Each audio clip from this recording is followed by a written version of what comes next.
le monde, bienvenue dans mon récap lecture du mois de juillet. Donc je sais qu'on est déjà en août, mais j'ai pris un peu de retard à tourner cette vidéo. Donc au mois de juillet, j'ai eu la chance d'en lire 5, 5 un peu de styles différents. Donc je pense que vous avez de quoi trouver votre bonheur, au moins parmi un d'entre eux. Donc le tout d'abord, le premier que j'ai lu du mois de juillet, c'est If We Were Villains, qui est génial, que je recommande fois 1000, je l'ai lu peut-être en 3 jours. Il ressemble beaucoup à The Secret History de Donna Tartt. Bon, en fait, si j'ai pas lu The Secret History, il est dans ma bibliothèque, mais on m'a beaucoup dit que ça ressemblait, parce qu'en fait, ça suit l'histoire donc d'étudiants de théâtre dans une école un peu élitiste. Ils sont 6, c'est un petit, voilà, c'est très un climat, une atmosphère très intimate. Et donc en fait c'était génial, on s'accroche facilement au personnage. Il n'y a pas 20 000 personnages donc c'est facile à se repérer. L'intrigue est géniale parce qu'en fait un drame va se passer dans ce groupe d'amis. Et en fait au fur et à mesure on va découvrir le pourquoi du comment, qui a fait quoi, etc. etc. Et donc voilà, je recommande fortement, c'est de l'intrigue. En plus si vous aimez Shakespeare, il y a du Shakespeare à gogo dans ce livre. Ce qui est génial parce que du coup c'est des pièces de théâtre. Après si vous n'êtes pas forcément familier avec Shakespeare, je pense pas que ça pose de problème parce que personnellement j'ai lu que quelques pièces de Shakespeare et je m'en suis quand même bien sortie. Donc voilà, donc je note, je recommande fortement. Et ensuite pour aller un peu avec cet esprit, surtout que cette année j'ai un peu ma fixette sur Agatha Christie, donc c'est ma lecture d'après. Donc c'était Order You by Innocence, que je recommande aussi. C'est pas le meilleur d'Agatha Christie, en tout cas de ceux que j'ai lus. Mais il était quand même vachement bien. C'est vrai que j'ai quand même réussi à deviner qui avait fait avant qu'elle le dise. Mais c'est vrai que ça m'a pris plus de temps que certains. Donc il y a quand même du suspense jusqu'au bout. Donc en fait c'est le meurtre d'une maman. Et en fait, un de ses fils adoptifs a été accusé et mis en prison. Mais en fait, on apprend un an plus tard que ce n'est pas lui qui l'a tué. Et donc, en fait, ça va être justement toute cette enquête autour de qui l'a finalement tué, si c'est pas ce fils adoptif, qui est donc le meurtrier. Et donc, en fait, on va essayer de savoir c'est qui dans toute cette histoire, quoi. Et donc, voilà. Donc ça, il était quand même vachement bien. Je recommande aussi. Et ensuite, pour ma troisième lecture du mois, on va sur quelque chose de beaucoup plus niche, qui m'a pris beaucoup plus de temps d'ailleurs à lire, parce qu'il est assez, on va dire, il y a beaucoup de demandes intellectuelles. Donc le livre, c'est Cancer Yard.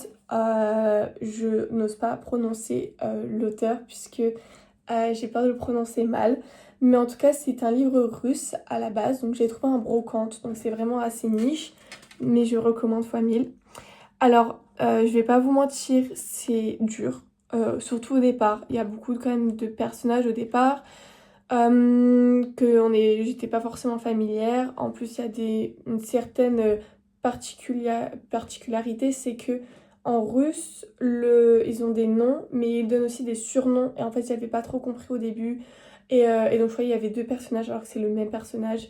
Donc, c'est vrai qu'au début, je me suis beaucoup mélangé, surtout au niveau des personnages.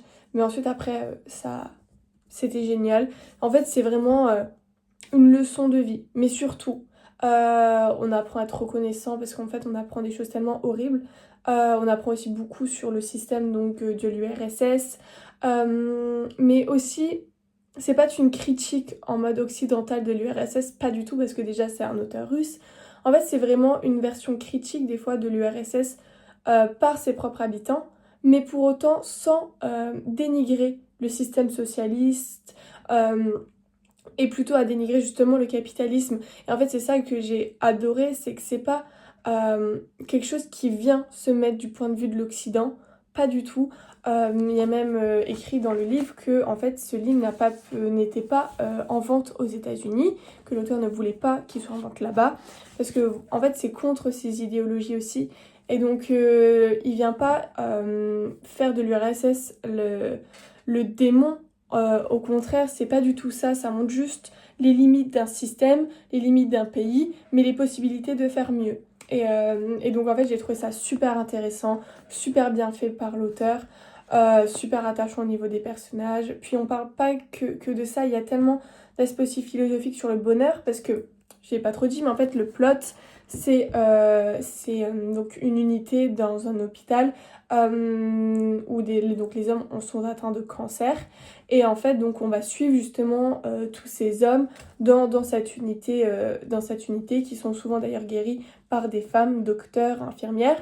Et donc on a aussi quand même ce rôle de la femme qui est aussi important. On voit aussi leur rôle dans cette URSS. Et donc en fait, c'est ça que j'ai beaucoup apprécié. C'est qu'on voit vraiment tout au niveau des genres.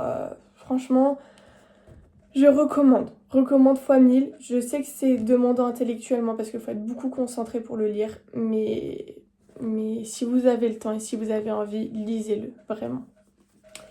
Donc ensuite, on repasse sur des lectures plus en français et peut-être un peu plus légères, si on va dire.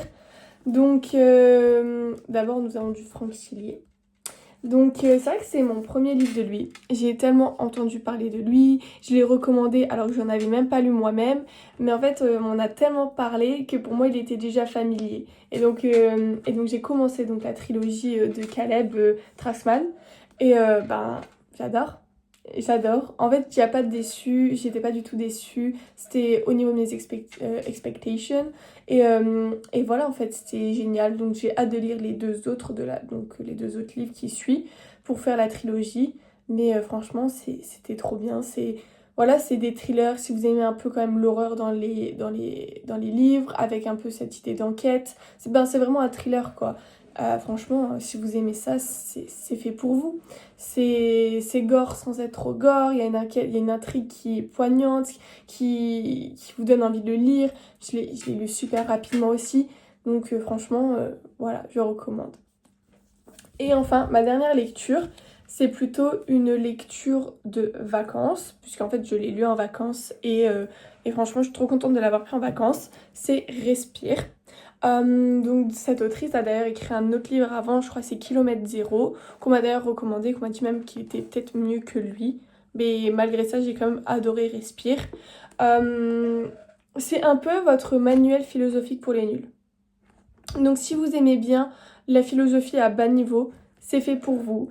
En fait, en plus en vacances, moi personnellement j'ai adoré, ça m'a vraiment permis de focus sur le moment présent. Je lisais ça au bord de la mer et je vous dis pas en plus avec le cadre idyllique parce que ça se passe en Thaïlande. Elle vous décrit le cadre idyllique avec la nourriture et tout ça. Et en fait quand vous avez la mer juste en face de vous quand vous lisez ça, c'est genre génial.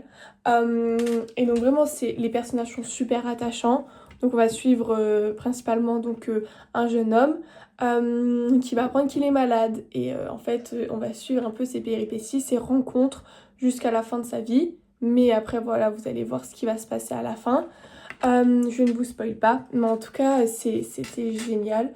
Il va apprendre à surmonter ses démons, un peu son passé. Et en fait ça va vous apprendre à vous aussi ou prendre conscience de profiter du moment présent. D'aimer les personnes qui vous entourent.